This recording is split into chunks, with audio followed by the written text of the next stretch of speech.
김성환의 시사야.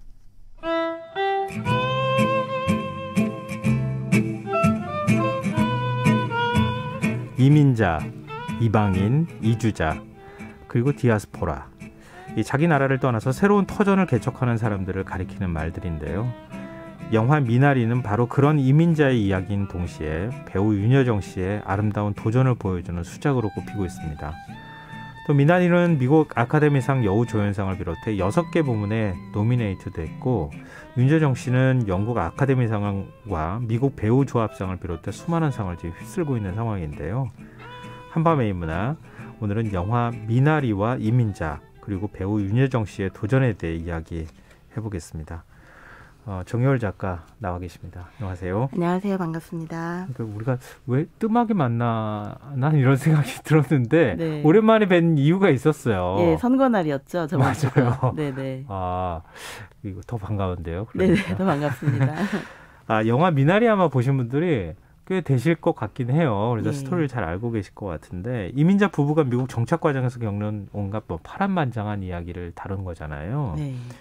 이민자 문제는 사실은 우리의 문제가 아니라 전 세계의 문제인 것 같아요. 예, 그 이민자라는 주제만이 아니라 저는 그 영화를 보면서 나도 저런 감정 느낀 적 있었는데, 그러니까 어떤 새로운 곳에 갔을 때 나만 이방인이라는 느낌이 들 때, 그럴 때가 생각보다 참 많더라고요. 왜 그럴까 생각해 보면 한국 사회가 굉장히 이제 눈치를 많이 보는 문화고, 어떤 내 집단과 외 집단의 차이가 굉장히 큰 것 같아요. 그래서 나의 동네, 나의 집안, 특히 또 우리나라라는 그런 어떤 또 지나친 민족이나 국가에 대한 집착이라든지 어떤 집단 내에서 뭔가 텃세라든지 이런 게 참 심한 문화인 것 같아요. 한국 문화 자체가. 그런데 뭐 모든 문화권에 텃세가 있지만 그런 어떤 낯선 곳에 갈 때마다 저는 이제 프리랜서로 오랫동안 살아오다 보니까 항상 낯선 곳에 갈 일이 많은 거예요. 그런데 이 시사야가 좋았던 이유가 그런 텃세가 없었어요. 그래서 텃세가 없었어요? 네네, 없어서 너무나 모든 분들이 다 환대해 주시고 진짜 좋았거든요. 그래서 그런 게 전혀 없는 곳은 없었던 것 같아요. 제 기억으로는 항상 뭔가 우리가 주인이고 너는 손님이잖아.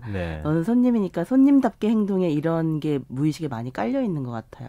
그래서 손님은 뭐 용감하게 뭔가 자신의 의견을 개진하기에는 약간 좀 눈치 보이는 그런 상황도 많고, 그리고 많은 부분들이 사실 우리는 당연히 주인이라고 여길 때도 있고, 또 외국인이라는 단어도 그렇고, 이방인이라는 단어, 또 이주 노동자, 외국인 노동자, 이런 단어들, 또 다문화라는 단어도 문제가 있죠. 그래서 이 모든 이름 붙이기 자체가 사람들을 차별하고 이렇게 만들어가는, 그렇게 이방인과 주인 또는 국민과 비국민을 나누는 그런 식의 잘못된 설정이 아닐까 싶어요. 그래서 텃세는 어느 곳에나 있는데, 그런 곳에서 정말 살아남기 위해서 눈물겹게 분투하는 그 부부와 가족과, 그리고 손주를 돌보기 위해서 머나먼 한국에서 와가지고 또 미국에서 같이 고생하는 할머니의 역할. 할머니도 또 하나의 이민자였고, 또 그 가족 안에서는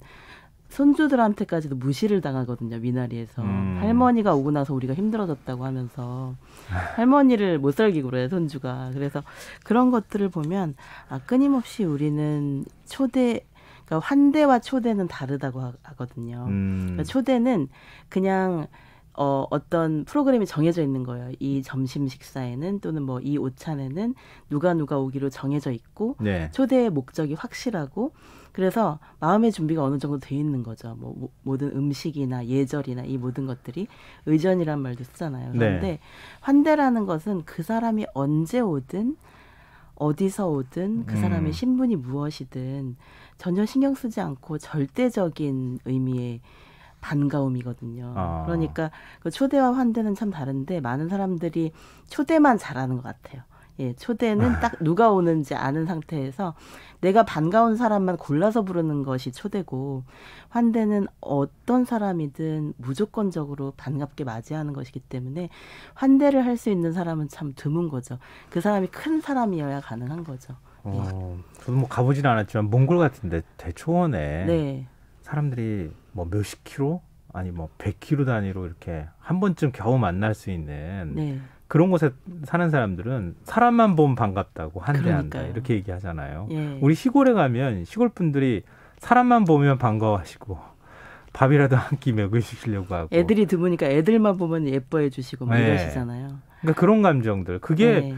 어느 순간 우리가 다른 방식으로 사회화가 되면서 자꾸 형식을 만들고 뭔가 나와 남을 나누게 되고 구분을 지으면서 그걸 가지고 사회적 지위로 또 활용하고 이런 일들이 계속 벌어지는 것 같다는 생각이 드네요. 네, 그러니까 이런 텃세와 그리고 이방인에 대한 차별과 이민자에 대한 온갖 그 뭐랄까요, 정말 소외시키는 그런 거 있잖아요. 그런 문화가 이 가족 안에서도 있고 또 그들의 일터 병아리 감별을 해야 되는 그 미나리라는 영화에서 이 병아리 감별을 하면서도 아버지가 그런 얘기를 하잖아요.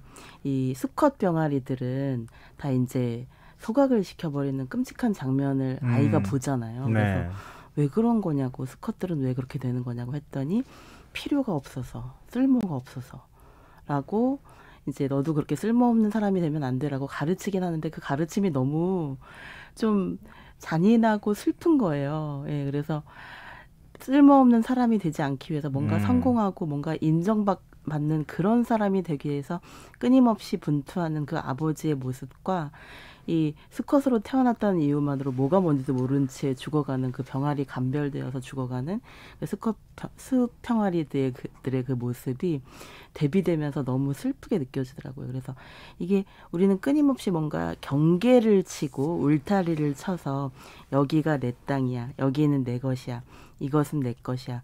이런 것에 대한 이제 소유와 한계와 이런 것 속에서 살아가고 있는데 미나리는 단지 이민자만의 이야기가 아니라 끝없는 소유와 성공과 경쟁 속에서 점점 지쳐가고 있는 우리 현대인에 대한 이야기구나. 그래서 훨씬 더 보편적인 이야기로 승화될 수 있는 영화로 저는 봤어요.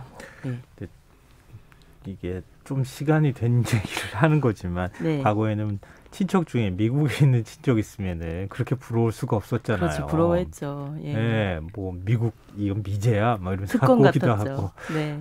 근데 우리가 그렇게 부러워했던 미국 이민 갔던 분들은 실제 현실은 완전히 달랐다는 거잖아요. 우리가 너무 바라보는 차별을 많이 것보다. 받았던 거죠. 차마 네. 말도 못했던 거죠.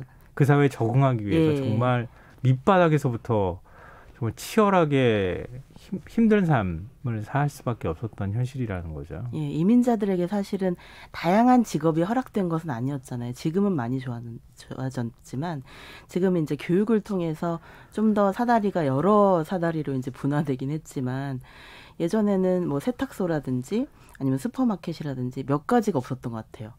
이민자들이 자리를 잡고 일할 수 있는 그런 일들이 굉장히 제한도 있었고 많이 배운 사람도 많은 준비가 되어서 간 사람도 항상 밑바닥으로부터 시작할 수밖에 없는 그런 사회 구조였고 흑인들의 생명도 중요하다라는 그 운동이 계속되고 있지만 사실 흑인들보다 아시아인들이 더 많이 차별당할 때가 많거든요. 네. 거의 이제 투명인간 취급받을 때도 많아요. 여행을 다녀보면. 그런데 그런 것에 대해서 흑인들만큼 이제 아시아인들은 많이 단합된 모습을 보여주지 못했던 것 같아요. 예. 그런 좀 더 우리는 샤이했고 더 소심했고 그 아시아인의 인권에 대해서 그렇게 말할 기회가 많지가 않았던 것 같아요. 그런데 윤여정 씨의 지금 33관왕을 하셨대요. 이 영화로 수상한 게요. 예, 미나리만으로 받은 상이 윤여정 씨 혼자서만 33관왕이고 미나리가 받은 상까지 합치면 더 많겠죠. 이런 것이 아시아인의 생명도 우리의 목소리도 우리의 지성도 우리의 삶도 중요하다는 것을 정말 계속해서 말하는 과정이 아닐까. 그래서 윤여정 씨가 지금 13일 날 출국을 하셨거든요. 미국 네. 아카데미상. 직접 가기 위해서. 그래서 이제 배우 아카데미 여우조연상 후보로 오르셨으니까 정식으로 초청을 받아서 가셨는데 미국에 살고 있는 아들이 걱정을 한다는 거예요. 엄마가 오시면 혹시 노인들을 많이 노린대요. 그 증오 범죄가 아시아 여성 노인들을 많이 노리기 때문에 어머니 경호원 데리고 다니시면 안 되냐고 너무 걱정되는 거예요. 길가에서 다치거나 정말 맞거나 이럴까 봐 걱정이 된다고 아들이 그렇게 말할 정도로 그래서 윤여정 씨가 그런 말을 했어요. 이거는 끔찍한 사회다. 이런 걱정을 하면서 우리가 살 수는 없다. 이것의 잘못에 이런 잘못된 아시아인에 대한 증오 범죄에 대해서 증오와 차별에 대해서 우리가 맞서 싸워야 된다고 말씀해주는 그런 어떤 어른으로서의 역할, 지성인으로서의 역할도 너무 잘해주고 계신 것 같아요. 되게 안심이 되고 멋지다는 생각도 많이 했습니다. 네. 윤여정 씨는 정말 멋진 배우죠. 네. 근데 좀 이게 서글픈 게 말씀하셨지만 강자라기보다는 사회적 약자라고 우리가 얘기하는 사람이 더 약한 사람을 공격한다거나 그러니까 본인도 차별받으면서 그 차별받는 감정을 더 약한 사람한테 분풀이하듯 풀어버린다는 게 너무 서글프고 슬픈 일이다 이런 생각을 갖게 돼요. 실제로 강자랑 부딪힐 일이 거의 없으니까요. 강자들은 자기들만의 성에 살기 때문에 이제 그 얼마 안 되는 것을 그렇죠. 서로 간에 예. 그 나눠 가져야 되는 상황이니까. 네, 작은 파일을 많은 사람들이 마이너리티들이 나눠야 하니까 거기서 발생하는 갈등인데 누가 적인지를 무엇이 적인지를 새롭게 생각해봐야 되는 거죠. 그나저나 네. 윤여정 배우. 네. 과거에는 약간 좀 차가운 이미지가 있었거든요. 그리고 뭐랄까 좀 새침한 새침대기 같은 약간 좀 그렇게 푸근한 느낌은 아니었던 것 같아요. 그게 어떤 의미에서는 이제 한국 사람들이 여배우에 대해서 가지는 고정관념일 수도 있을 것 같아요. 왜냐하면 항상 그 어머니 역할을 하는 배우들에 대해서는 어떤 뭔가 포근한 느낌, 인자하고 모든 것을 다 희생할 것 같고 그리고 자기의 의견을 잘 말하지 않고 무조건 아들이나 딸의 이야기를 들어주고 이런 것에 대한 좀 뭐랄까 모성에 대한 환상이 있었던 것 같아요. 많은 분들이. 그런데 제가 볼 때는 어머니들 중에 실제로 그렇게 희생만 하고 순종만 하고 이런 어머니들보다는 훨씬 더 역동적인 뭔가 자기만의 개성을 가진 어머니들이 훨씬 더 많고요. 그런 의미에서 윤여정 씨의 연기를 보면 굉장히 저는 자연스럽다고 생각했어요. 그리고 그게 실제 모습에 더 가까운. 실제 모습에 더 가깝고 저는 그렇게 생각을 하고 또 윤여정 씨의 그 목소리가 좀 허스키하잖아요. 그것에 대한 편견이 있었던 것 같아요. 그래서 저는 그 목소리를 되게 좋아하거든요. 굉장히 치유적인 목소리라고 생각하는데, 저도 사실 좀 허스키하잖아요. 그래서 허스키한 여성의 목소리에 대한 편견이 한국 사회에 좀 있어요. 그래서 원래 목소리가 그렇냐고 하면서 뭐라고 하시는 분들도 있어요, 실제로. 그런데 꼭 여성스럽고 막 해맑고 은쟁반에 구슬고 올라가는 것 같은 그런 목소리, 그런 목소리만 좋은 건 아니잖아요. 자연스럽고 편안한 목소리가 될 수도 있고요. 윤여정 배우를 보면서 제가 아주 어릴 때부터 좋아했거든요. 아주 어릴 때부터 좋아했던 이유가 뭐냐면 아주 정확한 한국어를 구사하세요. 그러니까 윤여정 배우의 그 어떤 워딩 대사를 듣고 있으면 마치 그 교과서에서 튀어나온 것 같은 정확한 한국어를 한 번도 발음이 불명확하게 들린 적이 없었던 거예요. 그런 배우들이 흔치 않거든요. 그래서 저분은 영어만 잘하는 게 아니라 한국어를 일단 잘하시는구나. 한국어를 너무나 정확하게 구사하고 책을 굉장히 많이 읽는다는 느낌을 줬어요.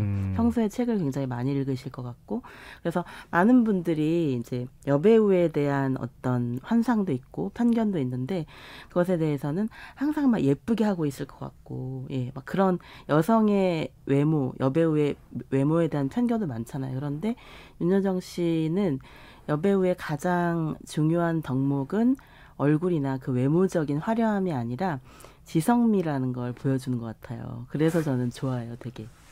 미국에서 왔다고 한 10년 살았다고 그러니까 맞죠? 한 10년 정도 살았죠. 10년 조금 넘게 미국에서 사셨죠. 왔다고 하죠.